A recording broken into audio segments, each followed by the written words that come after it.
Bonjour à toutes et à tous. Pour commencer, je vais me présenter pour ceux qui ne me connaîtraient pas. Je suis Cédric Lequeneux, rédacteur du blog Maison et Domotique depuis 9 ans et auteur du livre Le guide de la maison et des objets connectés paru aux éditions Erol en début d'année. Je n'ai pas de profil technicien puisque je suis issu de la filiale financière, mais j'ai passé les 9 dernières années à tester une multitude de produits en tout genre, à en installer et à écrire des guides d'utilisation, ce qui m'a d'ailleurs valu d'être embauché il y a 2 ans par Domadou, l'une des principales boutiques de domotique. Je suis également souvent en déplacement sur les nombreux salons du domaine, CES à Las Vegas, IFA à Berlin, afin de maintenir une veille constante. Mon domaine de prédilection est ce qu'on appelle la domotique do-it-yourself, c'est-à-dire celle qu'on peut facilement installer chez soi. Bien qu'elle ne nécessite pas le passage obligé par un installateur professionnel, de plus en plus d'installateurs ont toutefois recours à celle-ci, car nécessitant moins de travaux et étant généralement beaucoup plus abordable pour le client final.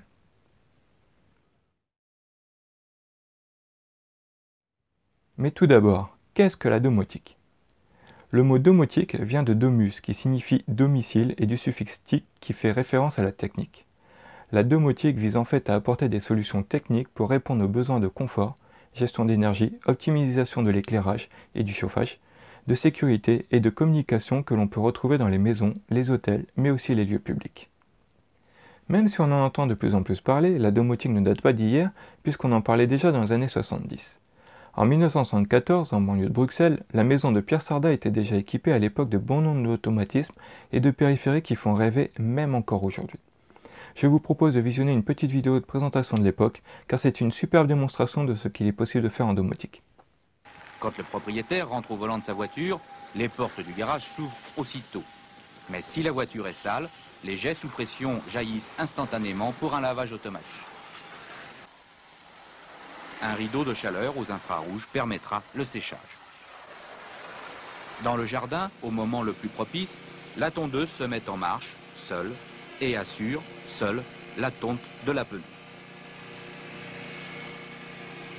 Nous appelons environnement dans notre jargon tout ce qui constitue les éléments du bien-être à l'intérieur de la toute petite sphère individuelle, très immatérielle, que transporte chaque individu avec lui.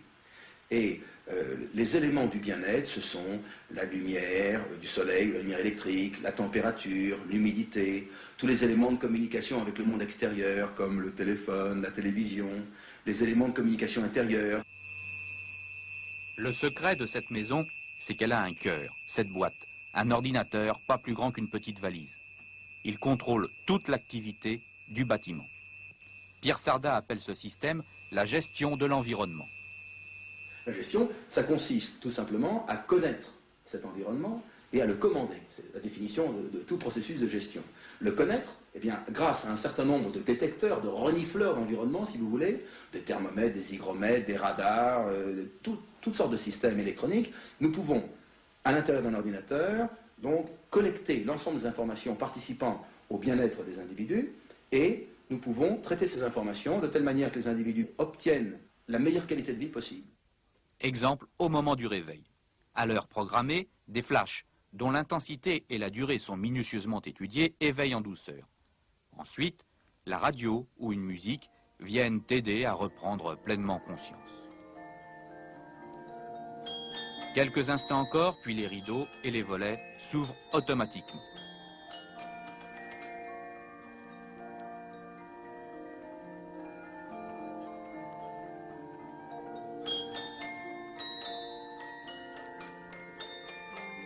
Un ordre à l'ordinateur et, sans quitter son lit, on fait couler son bain. La machine veille à ce que l'eau soit bien chauffée à la température souhaitée. Pendant ce temps, à la cuisine, le café se prépare, seul bien sûr.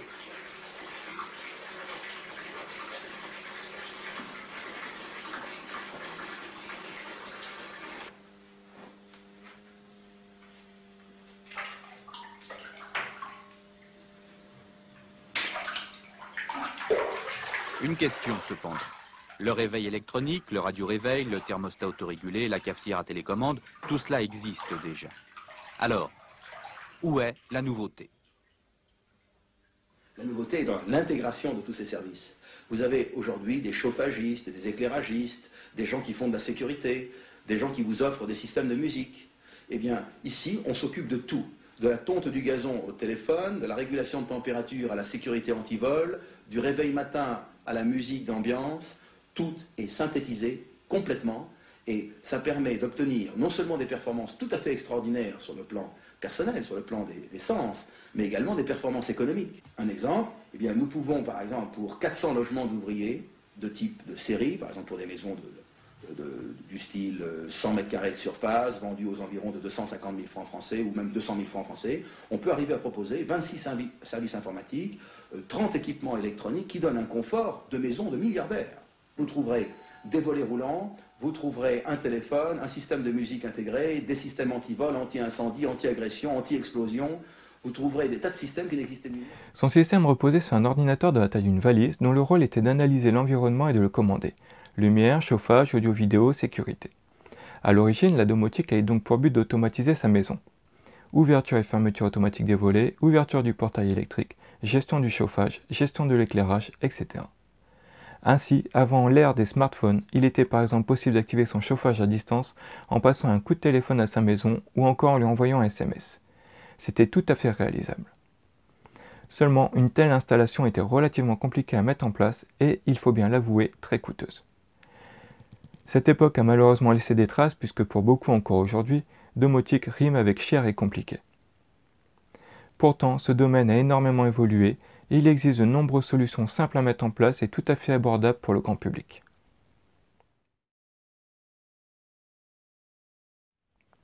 La domotique a surtout elle-même évolué, si bien que le terme est quelque peu dépassé. La domotique servait à automatiser sa maison. Aujourd'hui, on parle de domotique 2.0 ou de maison intelligente, pour bien marquer l'évolution de ce monde. Les différents domaines de la maison ne se contentent plus d'être automatisés et pilotables, ils communiquent ensemble, permettant à la maison de réagir selon différents événements. 3 événements ont marqué un tournant important dans ce domaine de la domotique 2.0.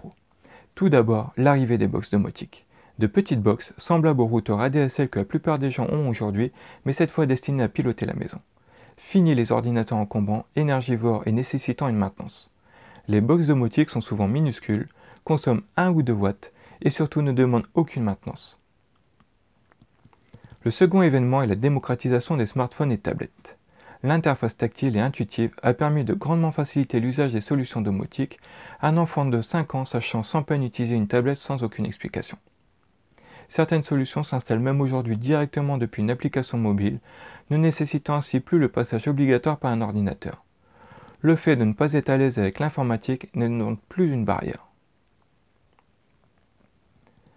Enfin, la domotique s'est atomisée en une multitude de périphériques autonomes, ce qu'on appelle aujourd'hui les objets connectés, très à la mode. La domotique est utilisée dans 3 domaines principaux, les économies d'énergie, la sécurité et le confort. Mais tous ces domaines n'intéressent pas toujours l'utilisateur, qui ne veut parfois améliorer qu'un point en particulier. L'exemple typique aujourd'hui est par exemple le thermostat connecté. Le chauffage, à la fois source de confort mais également de coûts importants, peut être optimisé en installant un thermostat connecté type Nest, Netatmo, Kivivo ou d'autres marques. Une installation souvent très simple, avec peu de travaux et un produit facile à utiliser au prix très abordable. En contrepartie, l'utilisateur n'a pas seulement la possibilité de gérer son chauffage à distance, mais il a également un équipement intelligent. La plupart des thermostats connectés apprennent de vos habitudes et gèrent eux-mêmes la température pour optimiser les dépenses. Détecteur de mouvement intégré, géolocalisation du smartphone, prévision météo sont autant d'éléments qui peuvent aider le thermostat à s'adapter de façon intelligente et ainsi à réaliser des économies sans avoir rien à faire. Il existe ainsi aujourd'hui une multitude d'appareils pour la plupart des besoins. Prise à ampoule connectée en Wi-Fi, radiateur connecté, arrosage connecté, boîtier pour suivre sa consommation d'énergie totale, détecteur incendie capable de vous prévenir sur votre mobile au moindre problème. On ne les compte plus. Toutes ces solutions peuvent répondre facilement à des besoins bien précis, très simplement et souvent à faible coût. Toutefois, elles ne sont pas exemptes de défauts.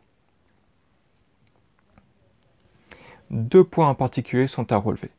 D'une part, ces objets sont généralement incapables de communiquer entre eux, ce qui limite du coup les interactions possibles. Extinction du chauffage quand on active l'alarme, fermeture des volets quand la station météo reçoit une alerte d'orage, etc. Même si certains services existent, comme par exemple IFTTT, pour interconnecter ces appareils, la fonction n'est pas native et doit passer par un troisième service extérieur, reposant lui aussi sur le cloud. On multiplie donc encore les risques.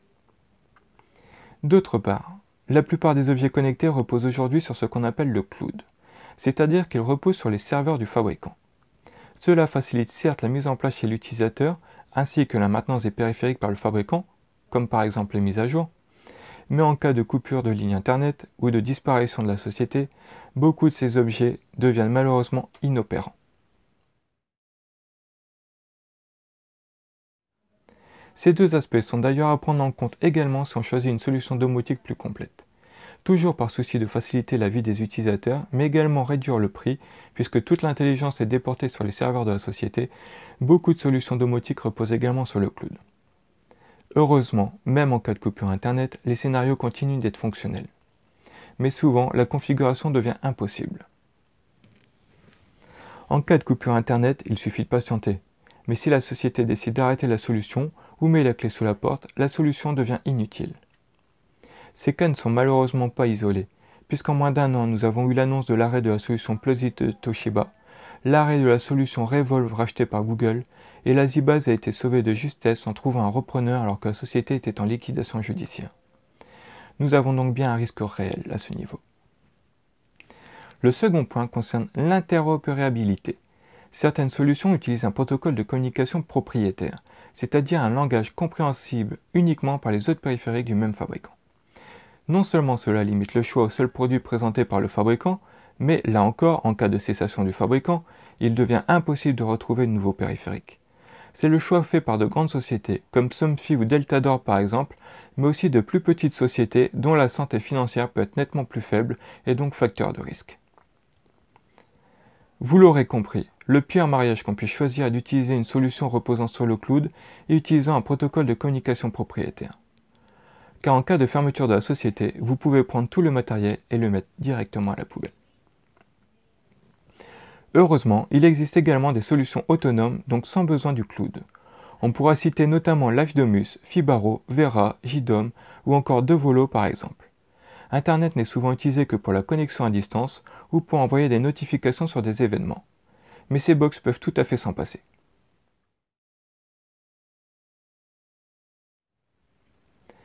Concernant les protocoles de communication, il existe là aussi des protocoles ouverts utilisés par diverses solutions et divers fabricants.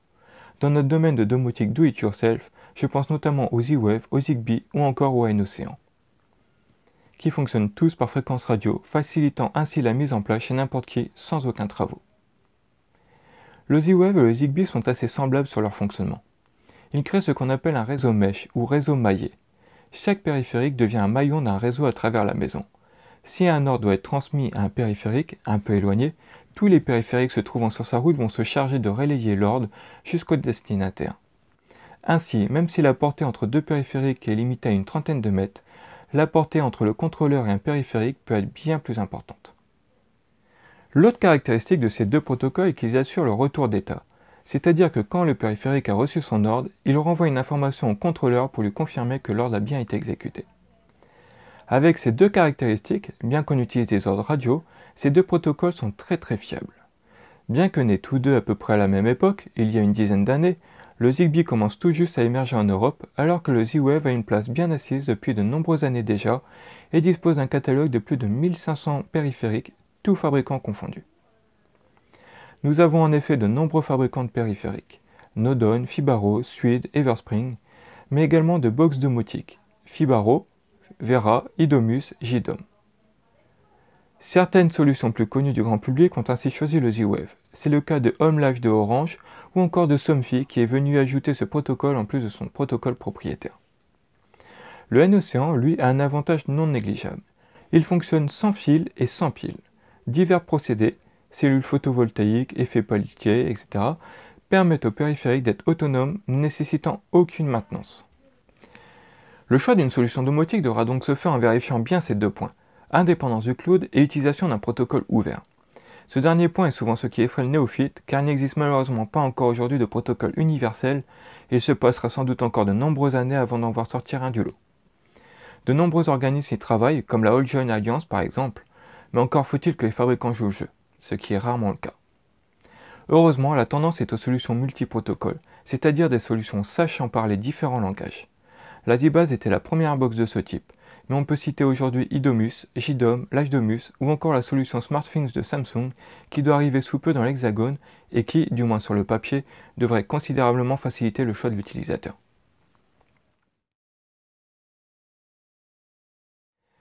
Certains font leur choix en fonction de l'interface. Moi-même, il y a quelques années, j'avais craqué pour l'interface de la Home Center de Fibaro qui propose une très belle interface, surtout sur tablette. L'effet waouh. Mais à mon avis, ce critère est à prendre en compte en dernier recours. En effet, si un système domotique est correctement configuré, il est très rare qu'on doive se rendre sur son interface après la phase de configuration. Chez moi, par exemple, mes volets s'ouvrent le matin en fonction de mon calendrier Google, selon si je travaille ou non. Ils se ferment automatiquement au coucher du soleil. Les lampes s'éclairent en cas de détection de mouvement et si la luminosité de la pièce le demande. La lumière se tamiche si je lance un film sur mon home cinéma. Tous les éclairages et appareils inutiles sont coupés quand j'active l'alarme depuis mon porte-clés. Un appui prolongé sur certains interrupteurs déclenche des scénarios à la demande. Ma caméra Netatmo est même capable de savoir quand nous avons des invités, grâce à sa reconnaissance de visage, et du coup désactive certains scénarios en conséquence, histoire de ne pas effrayer les invités en question. Bref, je me connecte très rarement à mon interface, de temps à autre seulement pour avoir un suivi détaillé de ma consommation d'énergie. Et encore, je reçois un bilan synthétique chaque soir par SMS sur ma production et ma consommation d'énergie. Il faut simplement bien réfléchir au scénario à mettre en place, qu'il soit réellement utile et sans être trop intrusif. Cela me mène au dernier critère important pour choisir sa solution, bien étudier les possibilités de la solution. Certaines solutions sont en effet plutôt centrées sur les économies d'énergie et la gestion du chauffage, comme par exemple la solution Wiser de Schneider, d'autres sur la sécurité, comme MyFox. D'autres peuvent gérer tout, mais proposent des possibilités très vite limitées au niveau des scénarios. Quand on fait construire, on dresse une liste de ses besoins. La taille du séjour, le nombre de chambres, le nombre de salles de bain, etc. Pour choisir sa solution domotique, c'est la même chose. Il faut bien dresser la liste de ses besoins. Gestion des automatismes, de l'éclairage, du chauffage, de la sécurité, particularités pour des personnes dépendantes par exemple, etc. Et commencer à réfléchir au type de scénario à mettre en place. Certaines solutions proposent des scénarios très simples, voire simplistes, alors que d'autres permettent de réaliser quasiment n'importe quoi. Attention toutefois à ne pas tomber dans l'inverse avec un moteur de scénario trop complexe à utiliser, nécessitant l'intervention d'un professionnel. Certains, bien que très puissants, restent toutefois très simples à appréhender, comme par exemple le moteur de scénario de chez Zipato, qui fonctionne comme les éléments d'un puzzle à assembler. Une fois les besoins établis, il devient possible de faire le point sur les solutions existantes et de sélectionner celle qui convient le mieux. Car comme je dis toujours, il n'y a pas de box mieux qu'une autre, il y en a simplement des plus ou moins adaptés à vos besoins. Un comparatif des box domotiques comme celui que je propose sur mon blog permettra de répondre à la plupart des questions sur les possibilités des différentes solutions. Cette petite conférence touche à sa fin et je vous remercie d'y avoir participé. J'espère qu'elle aura pu répondre à certaines de vos questions. La domotique est un vaste sujet et il y aurait encore beaucoup à en dire. Pour approfondir le sujet, je vous invite à consulter mon blog qui regroupe beaucoup de tests de produits et d'explications. Mon livre, Le guide de la maison et des objets connectés, disponible aux éditions Erol, vous permettra également de creuser un peu plus la question à travers une présentation plus détaillée des solutions possibles, tant en objets connectés qu'en domotique. N'hésitez pas non plus à me contacter via les réseaux sociaux si vous avez des questions particulières. Sur ce, je vous souhaite à tous un très bon salon.